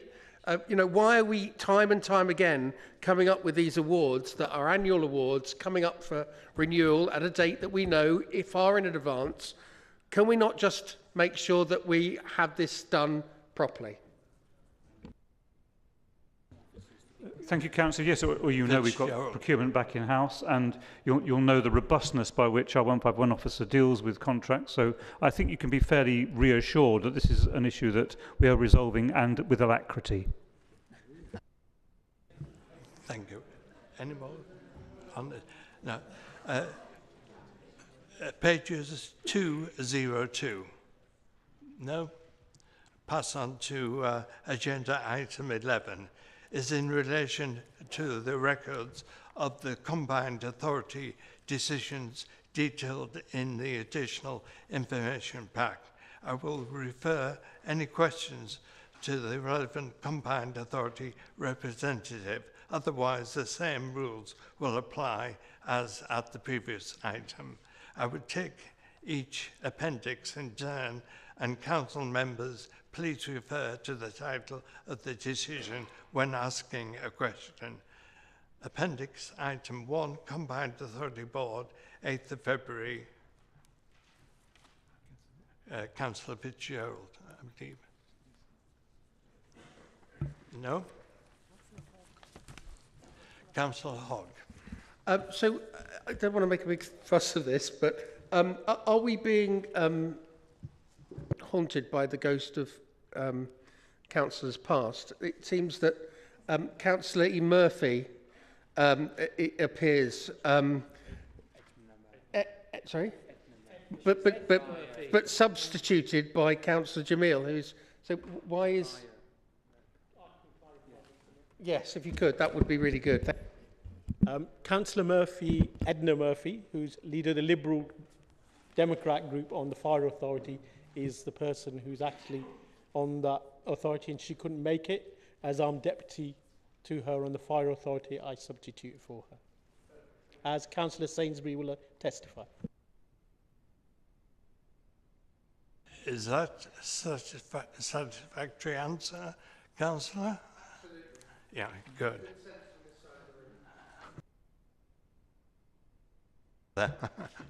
Agenda item 12, motions on notice. Motions from Councillor Dennis Jones. Councillor Dennis Jones, would you like to move your motion as set out in the agenda pack? Mr. Mayor, can we have a break just before we go to motions, please? 1, 2, 3. No? Come on, Barkham.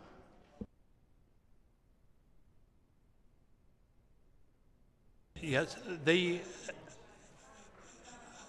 I would take the consensus that people who don't want to continue, we've only got maybe, with your, depending on yourself, 10 minutes to go, so I will continue if I may. Yeah. Yes, agreed. Mr. Mayor, thank you. I would like to introduce this motion before what I hope is a foregone conclusion. Okay, yeah. Councillor Jones. Just turn your mic off, please, Mr. Mayor. I'm echoing. Thank you. I can't imagine for a second that anyone in the chamber tonight will disagree with a word of the motion that I have the privilege to bring before full council. Privilege, but by no means pleasure. Before we simply say agreed, you will, won't you? I'd like everyone to consider the wording as I understand that 7 out of 10 councillors at any one time face abuse. The young professional woman who is standing in Dogsthorpe alongside me has already suffered abuse and been subjected to receiving pictures that were never asked for or warranted. I then hear from fellow female councillors that this is perfectly normal. My reaction was a mixture of bewilderment and outrage. How on earth can anything like this be described as normal or even usual? Whatever our political hue, the vast majority of us came into politics to try and change things for the better. Whatever our colour, creed or sexual orientation, not one of us deserves to be subjected to this kind of abuse. And it is abuse of the most cowardly sort. We're all accustomed to the keyboard warriors who infest social media without the guts to reveal their shallow insecurities. Yet we as councillors become easy targets for people whom we wouldn't give the time of day to. Yet ironically, we may end up receiving calls from their alter egos asking for our help. As an ex-Samaritan and being on the receiving end of abusive calls, but nowhere near as many as my fellow female volunteers, I know that can certainly be the case. In summing up, I'd like us to revisit this motion in 6 to 9 months' time to ensure that all the stakeholders mentioned are playing their part and this does not sit on the shelf as motions often do. As elections approach and new councils are set to join us, may their experience be a positive one, thanks to the efforts of councillors, officers and everyone involved. I'd just like to say there is a slight typo, Mr. Mayor. It should refer to our MPs, not MP. My apologies. Ladies and gentlemen, I commend this motion to you. Thank you, Mr. Mayor. Yes. Is it agreed? Yeah. A second, okay. Councillor Harper, will you second the motion and either speak now or reserve your right to speak later? I think I better speak now, Mr. Mayor, by the sounds of it. Just quickly then, Mr. Mayor, I'm happy to second this motion. I'm sure we've all read the comments. If you can't stand the heat, stay out of the kitchen. And of course, being community leaders, we should expect comment, challenge and debate, but they should not include intimidation or abuse in any way. Resorting to such behaviour is not acceptable and should never be tolerated, whether that be towards councillors or officers. Mr. Mayor, I therefore support Councillor Jones' motion and urge all councillors to do the same. Thank you, Mr. Mayor. Councillor Ansar Ali has requested to speak. Thank you, Chair. I wholeheartedly agree with the motion proposed by Councillor Dennis Jones. Certainly intimidation and abuse to our fellow humans should always be condemned. That should never be allowed in any situation whatsoever. In terms of these words used, undermining democracy, I want to point out to my fellow councillors, certainly what we've seen in recent years in one particular political party, at regional and national level, there seems to be a desire to move away from democratic processes. And I think we should ought to be considering that as well. Thank you. Thank you. Thank you. Councillor Fitzgerald. Sorry, Mr. Mayor, I was hoping we could just agree, but just a couple of comments. Thanks to Councillor Ali from North Ward for his contribution tonight. It doesn't go unnoticed that he's such a dedicated proponent and fan of his own North Ward.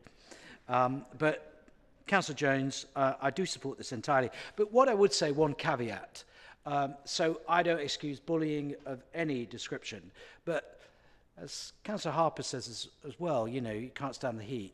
There is a difference between bullying of councillors from external and whether they be keyboard warriors, known or unknown, and I get my fair share, I can tell you, is that we mustn't be afraid, though, to criticise councillors or politicians about their views on a policy and whether they support it or don't support it, or other similar matters. That doesn't mean we should ever make it personal, though. So I would say that. So I don't want people to be afraid to express their opinions about any politician or anybody else or a stance they may have, which is not the same as bullying. I want to be clear about that. Thank you very much, Mr. Mayor. Councillor Dennis Jones, would you care to...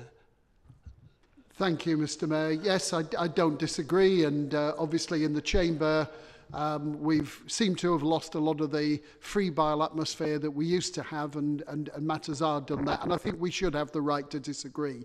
But this motion is about debate, not hate, and it's about anybody of any political persuasion from anywhere not engaging in the debate aspect, and that's what I hope we will focus on, not only pass as a motion, but also keep checking on it to make sure that we're still keeping those standards, please. Thank you. I believe we all agreed? Yeah.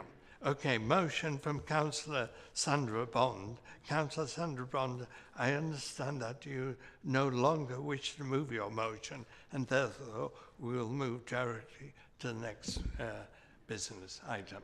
Is that agreed? Yes, yes, yeah. Thank you. Agenda item 13A is in relation to the annual pay policy statement.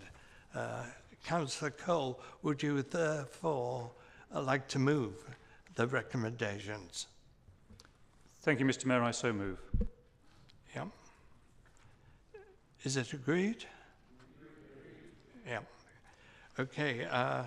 Agenda item 13B is in relation to a change to the council political proportionality. Councillor Dennis Jones, would you therefore like to move the recommendations? I will indeed, Mr. Mayor, thank you. Following the resignations of fellow Labour councillors Shaz Nawaz and Ikra Yassin, a change to the council's proportionality and committee seat allocation is in order. Although the impact of this may be limited in practice, as there are few meetings left before the elections in May, it is required under statute that the proportionality is updated at the full council following a change in group numbers. I've spoken to other group leaders and we have agreed the following proposals. Labour to give 1 seat to the Conservative group on Growth Resources and Community Scrutiny Committee, 1 seat to the Liberal Democrats on Climate Change and Environment Scrutiny Committee, and to the Greens on the Appeals and Planning Review Committee. I hope that members can in fact support this proposal. Thank you, Mr. Mayor. Is that agreed? Yeah.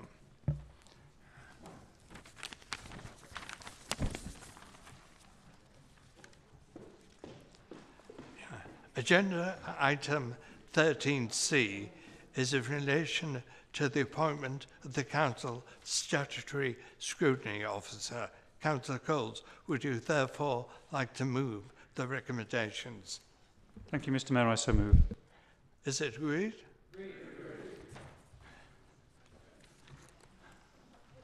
Yeah, I think that's it.